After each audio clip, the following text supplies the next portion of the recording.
નમસ્કાર મિત્રો, જય સિયારામ, જય ખોડિયારમાં. આજે વાત કરીશું માતા ખોડિયારની. મિત્રો, મા એ મા અને બાકી બધા વગડાના વાહ. બસ એવી જ મારી ખોડિયારમાં. ખોડિયાર ખોટી નથી અને ખોટાની ખોડિયાર નથી. 1400 વર્ષ પહેલાંની વાત છે. રોહિશાળા નામનું એક ગામ, એમાં એક ગઢવી રહે. ગુજરાતમાં ચારણ લોકોને ગઢવી કહેવામાં આવે છે. ગઢવી એટલે ગંધર્વોના વંશજ. માતા સરસ્વતીના 4 હાથ એમની માથે. એમના ગળામાં સાક્ષાત સરસ્વતી માતા બિરાજમાન હોય છે. રોહિશાળા એ વલ્લભીપુર રાજ્યનું ગામ હતું. આજનું ભાવનગર કહી શકાય. આ રોહિશાળાના ગઢવીનું નામ હતું મામદજી. મામદજી એ રાજા શિલભદ્રના ખાસ સલાહકાર ઓછા અને મિત્ર વધારે. રાજા એમની સાથે બેસી બધી જ ચર્ચાઓ કરે. રોજ કલાકોના કલાકો એ રાજા અને મામદજી વચ્ચે વાતોમાં જાય. બસ બીજું શું જોઈએ? તમે રાજાની નજીક હો એટલે દુશ્મનોની ક્યાં તંગી હોય? મામદજી એ શિલભદ્રના ખાસ સલાહકાર હતા. એટલે દરબારીઓ બધા દુશ્મનો બની ગયા. રાજાના ઘણા મંત્રીઓએ મામદજીની ઈર્ષા આવે અને બહુ પ્રયત્ન કર્યા કે બેયની મિત્રતા તોડે, પણ કાંઈ સફળતા મળી નહીં. પણ ઈર્ષાળુઓ અને આશીર્વાદ એ મળી જતા હોય ને ક્યારેક ક્યારેક. એટલે એકવાર એવું થયું કે એક દરબારી રાણીબાઈ પાસે પહોંચી ગયા અને રાણી માતાને કહે કે મામદજી રાજા સાથે આખો દિવસ કાઢે, પણ મામદજીના લગ્નને વર્ષો થયા તો એમને ત્યાં સંતાન નથી. અને એને કારણે રાજાને જ્યારે મામદજી મળે તો એ એક પ્રકારનું અશુભ મુહૂર્ત કહેવાય, અશુભ વસ્તુ કહેવાય. અને એના કારણે જ તમારે પણ બાળકો નથી. રાણીને આ વાત ગળે ઉતરી ગઈ. એમણે રાજાને મળ્યા અને રાજાને સમજાવ્યા કે આ મામદજીને કારણે આપણે સંતાનો નથી, તો તમે એમને મળવાનું બંધ કરો, એમની સલાહ લેવાનું બંધ કરો. બીજે દિવસે જ્યારે મામદજી ગયા રાજાના દરબારમાં તો એમને સિપાહીઓએ અંદર ન જવા દીધા. કહ્યું કે રાજા તમને મળવા માગતા નથી. મામદજીને આ વાત બહુ ખોટી લાગી. એમને લાગી આવ્યું એટલે એમણે પત્ની મીણલ દેવીને કહ્યું કે હું શંકર ભગવાનની પૂજા કરવા જાઉં છું વનમાં. આ પૂજા હતી કમળ પૂજા. જે અલગ અલગ પ્રકારના યોગ આવે એમાં હઠયોગની પૂજા હતી. આ હઠયોગ પ્રકારની પૂજા હતી અને ભગવાન શિવજીને પ્રસન્ન કરીને જ પાછો આવું.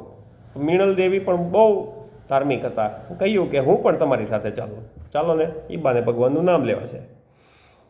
પછી બંને જણા વનમાં ગયા, શિવલિંગ બનાવ્યું, ત્યાં રોજ એમની પૂજા કરે, પણ ભોળેનાથ પ્રસન્ન થાય નહીં. એટલે પછી ધીરે ધીરે જે ધીરજ હતી મામદજીની એ જવાબ આપવા માંડી. એટલે એમણે એક દિવસ એવું કહ્યું કે ભગવાન તમે પ્રસન્ન થાઓ, નહીંતર હું મારો જીવ આપું, એમ કરીને પોતાના ગળા પર તલવાર રાખી. અને જ્યાં એ તલવાર રાખી અને ખરેખર પોતાનું ગળું કાપવા જતા હતા ત્યાં જ ભગવાન શિવ સાક્ષાત પ્રસન્ન થયા. હવે ભગવાન શંકર પ્રસન્ન થયા એટલે કહ્યું કે ભાઈ માગ, ભોળેનાથ છું. એ ભોળેનાથ તો જે માગો એ આપે. રાવણને આપ્યું હતું, બધાને આશીર્વાદ આપી દે. એ મામદજી તો ભક્ત હતા, સારા ભક્ત હતા. એટલે મામદજીએ કીધું કે ભાઈ મારે સંતાનો નથી અને એને કારણે મને આવું મારું જીવનમાં ઘણી તકલીફો છે. એટલે ભગવાન શંકરે કહ્યું પણ તારા નસીબમાં બાળકો છે જ નહીં. તો મામદજી કે એ તમારે જોવાનું, હું તો ભક્ત છું. ભક્ત તો એકવાર ભગવાનને પોતાને સોંપી દે, પછી ભક્તની સમસ્યા એ ભગવાનની સમસ્યા. એટલે ભગવાન શંકર કે સારું, ચાલો રસ્તો કાઢીએ. એટલે ભગવાન શંકર એમને નાગલોકમાં લઈ ગયા. આ નાગલોકમાં નાગ દેવતાને મુલાકાત કરી. શંકર ભગવાન સાથે હતા મામદજી, એટલે એમનું સ્વાગત કર્યું. અને નાગ દેવતાએ એમની આખી વાત સાંભળી અને નાગ દેવતાના બાળકોએ પણ આ વાત સાંભળી. એટલે 7 દીકરીઓ નાગ દેવતાની અને 1 દીકરાએ પણ આ વાત સાંભળી. અને એમને મામદજી માટે બહુ દયા આવી અને બહુ માન પણ થયું. એટલે જાનબાઈ એટલે કે આજે જેને તમે ખોડિયાર કહો છો, કે આપણે જેને ખોડિયાર માતા તરીકે પૂજીએ છીએ, એ જાનબાઈએ વચન આપ્યું કે જાઓ મામદજી, તમે ઘરે જાઓ અને 8 ઘોડિયા તૈયાર કરો, 8 પારણા તૈયાર કરો. તમારે ત્યાં ચમત્કાર થશે અને બાળકો જન્મ થશે. અને એમને ત્યાં ખરેખર 8 બાળકોનો જન્મ 2 દિવસે થયો. અને એમાંના એક જાનબાઈ હતા, ખોડિયાર માતા હતા. માતાએ તો એમના જીવનકાળમાં ઢગલો ચમત્કાર કર્યા, અને એમનો મૂળ પરિચય તમે જુઓ તો એમાં એક પરિચય એમનો એ છે કે એમનું મગર છે એ વાહન છે, એમનું વાહન મગર છે. એમનો એક ભાઈ એકવાર રમતો હતો, ત્યારે એક ઝેરી સાપે એમને કરડી ખાધો, અને એને બચાવવા માટે માતાજીએ નાગલોકમાં ગયા અને અમૃત લઈ આવ્યા. આ કામમાં મગરે એમની મદદ કરી, એટલે એમનું વાહન મગર થયું. હવે એ આવતા હતા ત્યારે જમીન પર આવ્યા અને ફટાફટ દોડતા હતા, એમાં એક પથ્થર પગમાં વાગ્યો, એટલે એ ખોડાણા, લંગડાય, એને ખોડાયા કહેવાય. એટલે એક બેન એમની બોલી કે જો ખોડી આવી, ખોડાતી આવી.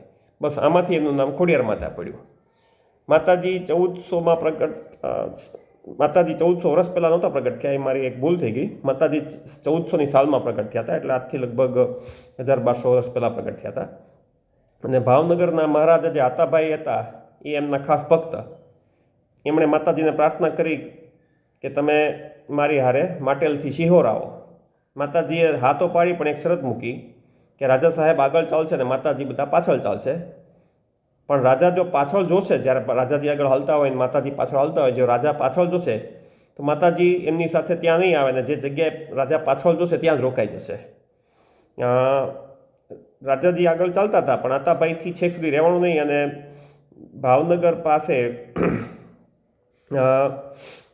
શિહોર પહેલાં જે રાજપરા ગામ આવે છે ત્યાં એમણે પાછું વળીને જોયું કે માતાજી આવે છે કે નહીં.